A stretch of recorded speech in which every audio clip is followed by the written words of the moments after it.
Hey everyone, welcome to the first video in my autonomous robot series.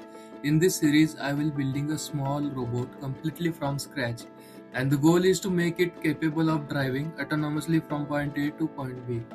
In this video, we are starting with the foundation, the robot chassis and basic electronics that powers everything.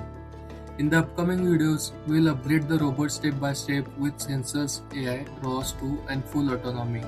Let's get started. Right now the robot is controlled using a custom wireless remote. It's built with an Arduino Uno and NRF24L01 radio module and PS2 joystick. I'm currently using a single joystick to control both X and Y movement. For power, the NRF24 runs on the 1S battery pack while the Arduino is powered through a USB. Now let's take a look at the electronics on the robot. We have two BODC motors, an NRF24L01 radio module for communication, and a motor driver.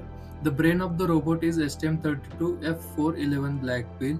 You can also see the wheels encoder. They are mounted on but not yet implemented in software. These encoders will be very important later for the autonomous navigation. Now for the power system, the robot uses two S2P pack made from four 1860-50 cells, giving about 8 volts. An LM259696 buck converter steps this down to 5 volts, which power all the electronics.